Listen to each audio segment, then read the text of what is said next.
ഒരു കാര്യം ഉറപ്പാണ്. ശ്യാമ ഇതുവരെ രാധികയുടെ മുൻപിൽ ശ്യാമയായിട്ട് പ്രത്യക്ഷപ്പെട്ടിട്ടില്ല.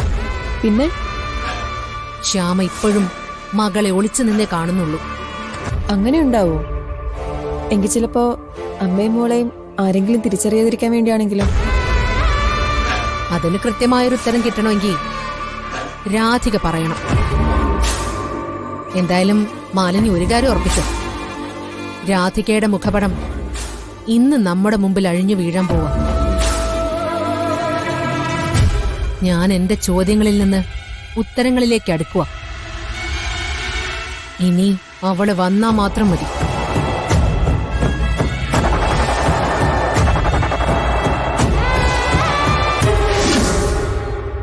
മുത്തശ്ശി, ഏട്ടന് ഉച്ചയ്ക്കൊരു മരുന്നുണ്ട്. അത് ഞാൻ അവിടെ മേശയുടെ താഴെ എടുത്ത് വെച്ചിട്ടുണ്ട്. പിന്നെ കൽപ്പനേടത്തിയോട് പറഞ്ഞിട്ടുണ്ട്. പക്ഷെ ഏട്ടത്തി ഓർക്കണമെന്നില്ല. മുത്തശ്ശി ഒന്ന് ഓർത്തെടുത്ത് കൊടുക്കോ? ഞാൻ ചെയ്തോളാം കുട്ടി. ആ പിന്നെ ആ കാലിലിടുന്ന കുഴമ്പില്ലേ, അതെ ഏട്ടനെടുത്തിടാൻ വേണ്ടി മടിക്കും. ചെറിയൊരു ചൊറിച്ചിലുണ്ടാവുന്ന വൈദ്യുതി പറഞ്ഞിട്ടുണ്ട്. പക്ഷെ ഏട്ടനത് പിടിക്കുന്നില്ല. അതുകൊണ്ട് നിർബന്ധിച്ച് മുത്തശ്ശി ചെയ്യിക്കണം. അതും ശരി. അല്ല, ഇവിടുത്തെ കാര്യങ്ങളൊക്കെ ഓർത്തിട്ട് മ്യൂസിക് സ്കൂളില് അടങ്ങി ഒതുങ്ങി ഇരിക്കുന്നത് എങ്ങനാ? അത് രസാ. കുട്ടികൾക്ക് എന്തെങ്കിലും പറഞ്ഞു കൊടുത്തോണ്ടിരിക്കുമ്പോ ഇടയ്ക്കിടയ്ക്ക് ഞാൻ അച്ഛന്റെ അമ്മയുടെയും കാര്യമൊക്കെ ഓർക്കും. ആ ഒരു ദിവസം ഉണ്ടല്ലോ, ക്ലാസ്സിലിരിക്കുന്ന കുട്ടിയെ ഞാൻ അച്ഛന്ന് വിളിച്ചുപോയി. കുട്ടികളെല്ലാരും ചിരിച്ചപ്പോഴാ ഞാൻ അറിഞ്ഞതുപോലെ. ഇനി എന്തായാലും അങ്ങനെ ഒന്നും സംഭവിക്കേണ്ട കേട്ടോ.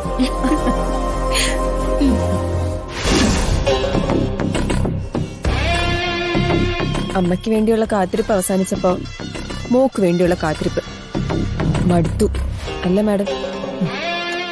പക്ഷെ എനിക്ക് മടുക്കുന്നില്ല മാലിനി.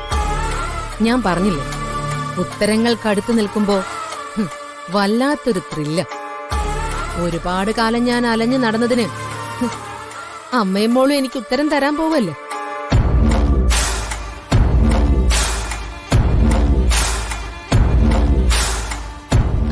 നമുക്ക് അങ്ങോട്ട് മാറി നിൽക്കാം.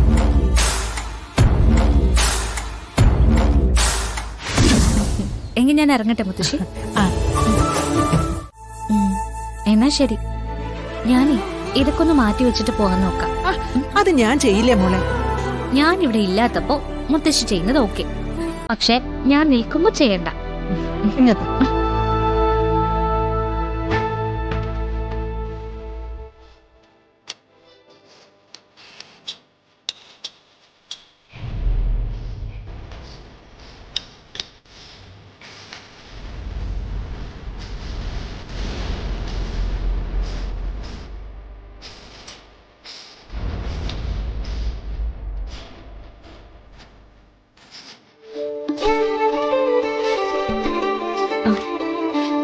ബിജുവേട്ടാ, ദേ ഇത് വേറൊരു ചട്ടിയിലിടുന്നു. ഇനി അതും കൂടി ചെയ്തിട്ടേ പോകുന്നുള്ളൂ. അത് ബിജുവേട്ടൻ ചെയ്തോളൂ. ബിജു, എന്തായാലും ആ നടയെന്ന് ഒഴിച്ചു വച്ചേക്ക. ഇനി ഇങ്ങനെ ഉണ്ടായാലോ.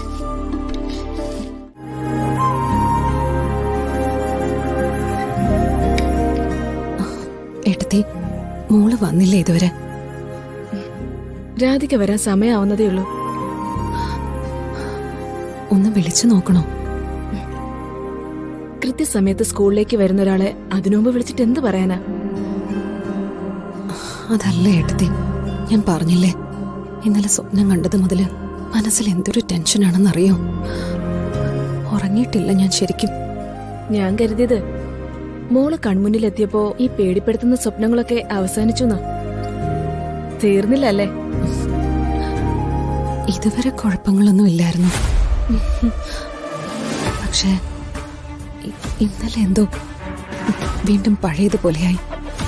പേടിക്കണ്ട ശ്യാമേ, നിങ്ങൾ അമ്മയ്ക്കും മകൾക്കും ഇടയില് ഒരു വസ്ത്രത്തിന്റെ മറവ് മാത്രമേ ഉള്ളൂ. ശ്യാമ പേടിക്കുന്നത് പോലെ എന്തെങ്കിലും ഒന്ന് സംഭവിച്ചാല് ദേ ഇതങ്ങെടുത്ത് മാറ്റണം. ഇതെന്റെ മകളാണെന്ന് ലോകത്തോട് വിളിച്ചു പറയണം. അത് ഐശ്വര്യയുടെയും അവളുടെ കൂട്ടാളികളുടെയും കാര്യമല്ലേ? ശ്യാമയെ പോലൊരു VIP പ്രൊട്ടക്ഷൻ ആവശ്യപ്പെട്ടാല് അത് കിട്ടില്ലേ? എത്ര ഉന്നത ഉദ്യോഗസ്ഥരായാലും ശ്യാമയ്ക്ക് കാണാനും പ്രൊട്ടക്ഷൻ ആവശ്യപ്പെടാനും ഈസിയാണല്ലോ. പിന്നെന്താ, വേണ്ടി വന്നാ അത് ചെയ്യണം. ശ്യാമ ഒരു സെലിബ്രിറ്റിയാ. ആ വലിപ്പം ശ്യാമ മനസ്സിലാക്കിയാ മതി. ആ വലിപ്പം എല്ലാ പ്രശ്നങ്ങളും തീർക്കും. ഞാൻ ഈ കാര്യം ഇതുവരെ ആലോചിച്ചിട്ടില്ല. തോറ്റുപോവില്ല എന്നൊരു ഉറപ്പ് കിട്ടിയതുപോലെ. എങ്ങനെ തോൽക്കാനാ? അമ്മയും മോളും മനസ്സറിഞ്ഞ് വിളിക്കുന്നത് ഒരു ഭഗവാനല്ലേ.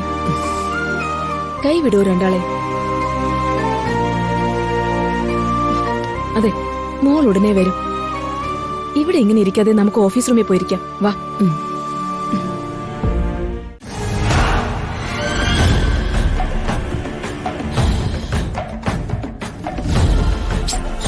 കാണുന്നില്ലല്ലോ മാഡം. പ്രധാനപ്പെട്ട നിമിഷമല്ലേ, കുറച്ച് കാക്കുന്നത് കൊണ്ട് കുഴപ്പമില്ല.